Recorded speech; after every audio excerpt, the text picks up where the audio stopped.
Let's talk about young children and color knowledge.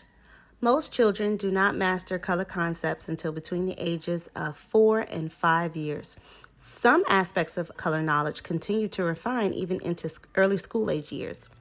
That means that a 2-year-old is not expected to know their colors. A 3-year-old may know a few colors, but they're probably going to be inconsistent. Even at 4, errors are still common. So what does mastery mean? Well, mastery actually means that a child is able to consistently identify colors receptively. So give me the red one, when they have many objects presented to them. They should also be able to generalize colors across contexts. They should be able to consistently name or label colors expressively, and they should be able to resist guessing or overgeneralization. And that's very different from parroting or repeating a color word or labeling one familiar item or even singing a color song. So with regard to 2-year-olds, we work on colors. Well, 2-year-olds aren't really supposed to know their colors. We work on colors because colors still are a wonderful attribute to use to expand language. When we work with 2-year-olds, especially those who may have been considered late talkers or late to talk, these children are often not using enough words or enough strings of words relative to their age. So a 2-year-old, for example, should be able to produce a 2-word utterance on average. That means they should say things like more cookies, doggy eat, mommy go, red dog. So that last one is an example of an attribute with a noun. The majority of their utterances are probably going to look like a bunch of, weak or reduced, poorly structured noun phrases or verb phrases, right? So most children at this age are probably going to have an overwhelming majority of nouns in their vocabulary or their repertoire, and that is totally fine.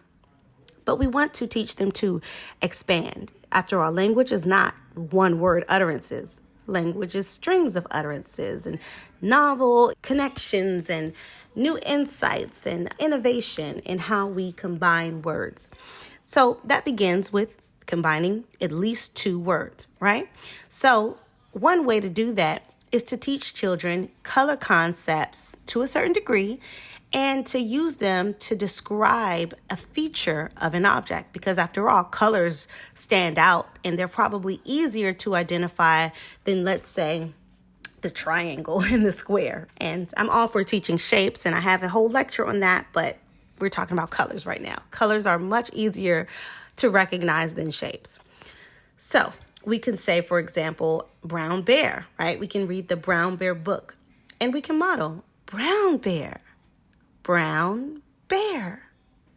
What do you see? I see a red bird looking at me. Red bird, red bird. What do you see, right? We can go through the book and we can really emphasize these 2 words and how they go together to describe the object in the picture. So I really think Brown Bear is a wonderful book to teach these color noun combinations to help expand utterance length in children who can sometimes get stuck at the 1-word utterance level. We want to help them transition out of that. So what do we expect from them? Well, we're not listening for them to name colors correctly, okay? We do want them to know their colors and we do want to teach them their colors, but we don't want to have pressure or expectations that they will know the colors, because again, we know that children don't necessarily master colors until at least around 4 years of age, if not a little later sometimes. So rather, we don't want them to correctly name the colors. We don't want them to answer what color questions. We don't want them to say the color word for learning to happen.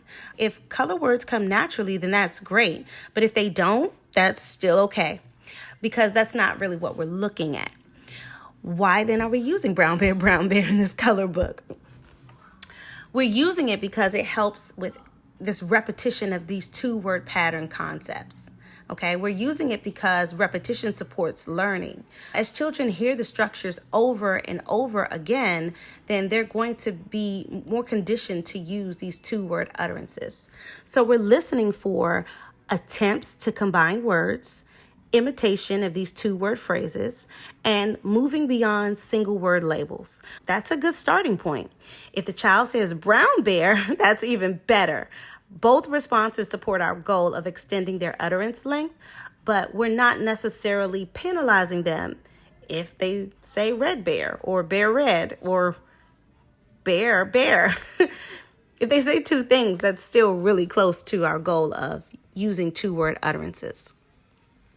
There are other ways to teach two-word utterances because there are other types, but I just want you to understand why I'm focusing on colors and why we're using this attribute object structure of these two-word utterances to help children who might be a little late in talking to develop a better pattern of using two words at a time, that is.